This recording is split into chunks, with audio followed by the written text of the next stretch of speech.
السلام علیکم۔ آج کا سوال بہت ہی اہم ہے جس کا جواب جاننا ہم سب کے لیے بہت ہی ضروری ہے، لیکن اس سے پہلے ویڈیو کو لائک ضرور کر لیا کریں اور دوست احباب کے ساتھ شیئر بھی کر لیا کریں تاکہ اسلامی معلومات ان تک پہنچتی رہیں۔ سوال اہم یہ ہے کہ دادا کی وراثت میں یتیم پوتے کا حصہ کیوں نہیں رکھا گیا ہے؟ یعنی اسلامی شریعت کے لحاظ سے اگر دادا کی زندگی میں والد کی وفات ہو جائے تو ان کے بچوں کا حصہ دادا کی وراثت میں کیوں نہیں ہے اگر دادا کا دوسرا کوئی بیٹا زندہ ہو تو؟ پوتے کی وراثت کے متعلق لوگوں میں بڑی غلط فہمی پائی جاتی ہے اور وہ کیوں محروم کیا جاتا ہے، وہ داد فرما دی جائے۔ البتہ پوتا یتیم، میں نے آپ سے عرض کیا تھا نا کہ اس میں قاعدہ ہے، ایک دائرہ ہے،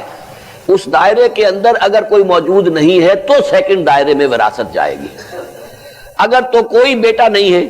ایک شخص فوت ہوا ہے، اس کے 5 بیٹے تھے، 5 بیٹے جو ہیں وہ اس کی زندگی میں فوت ہو گئے، البتہ بیٹوں کی اولادیں ہیں، تو اب تو پوتے جو ہے وارث ہو جائیں گے، اس لیے کہ پہلا دائرہ بالکل ختم ہو گیا ہے۔ لیکن پہلے دائرے میں ایک بیٹا بھی موجود ہے تو پھر وہ یتیم پوتا جو ہے، جو بیٹا فوت ہو گیا، اس کی اولاد وہ جو ہے محجوب الارث کہلاتی ہے، اسے وراثت میں سے حصہ نہیں ملے گا۔ اس کو اصل میں منکرین حدیث نے بہت اٹھایا، غلام احمد پرویز نے اس پر بڑا اڈا لگایا اور بڑا جو ہے علماء کے اوپر اس پر تنقید کی ہے، لیکن اصول ہوتے ہیں، ہر معاملے کے اندر کچھ اصول ہیں، اصولوں کی زد میں کوئی شے آ جاتی ہے تو اس کو ماننا پڑتا ہے، پھر اصول یہی ہے۔ باقی یہ ہے کہ چونکہ یتیم پوتا وارث نہیں رہا، تہائی کی حد تک اس کی وصیت کی جا سکتی ہے۔ فوت ہونے والا دادا وہ اپنے یتیم پوتے کے لیے یا یتیم پوتوں کے لیے تہائی کی حد تک وصیت کر سکتا ہے یا اپنی زندگی میں ہبہ کر سکتا ہے۔ مطلب یہ کہ کمپنسیٹ کرنے کے تو بے شمار ہیں۔ ہبہ جو ہے وہ کر سکتا ہے کہ میرا یہ جو ہے بیٹا فوت ہو گیا تھا، اس کی اولاد ہے، میں اتنا ہبہ کر رہا ہوں، اس کا اختیار اس کو حاصل ہے۔ لیکن جہاں تک وراثت کا تقسیم کا معاملہ ہے، اگر ایک بیٹا موجود ہے تو پھر پوتا جو ہے سیکنڈ لائن تک وہ وراثت منتقل نہیں ہوگی۔ باپ موجود ہے تو دادا پر دادا کو وراثت منتقل نہیں ہوگی۔ ہو سکتا ہے کسی کی زندگی میں اس کا باپ تو فوت ہو جائے اور دادا جو ہے وہ موجود ہو تو ٹھیک ہے، باپ نہیں ہے، دادا ہے، دادا کو وراثت مل جائے گی۔ لیکن اپنی زندگی میں انسان چاہے، اصل میں یہ جو ملکیت کا تصور ہے اسلام میں، یہ اینک میری ملکیت ہے، میں جس کو چاہوں دے دوں، جب چاہوں فروخت کر دوں، جس کو چاہوں ہدیہ کر دوں، جو بھی چاہوں، یہ میری ملکیت ہے۔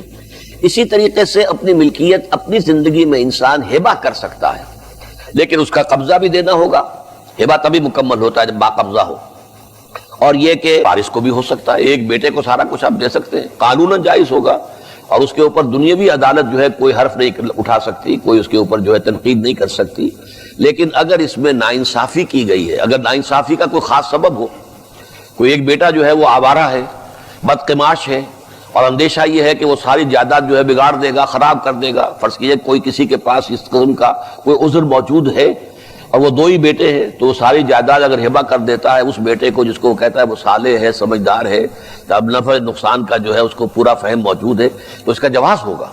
لیکن اگر ایسی کوئی شکل نہیں ہے اور خامخواہ جو ہے کسی ایک بیٹے کو آپ نے وراثت سے محروم کیا ہے تو در حقیقت یہ بہت بڑا گناہ ہوگا۔ البتہ قانوناً اس کا حق حاصل ہے،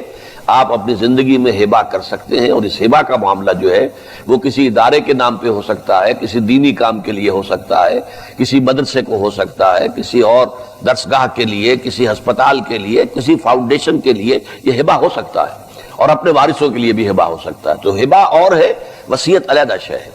اور وراثت علیحدہ شے ہے۔ یہاں یہ کہ وراثت کا حق معین کیا گیا ہے، لیکن یہ کہ اسے لڑکے کے مقابلے میں آدھا رکھا گیا، اس کی وضاحت تو میں کر چکا ہوں۔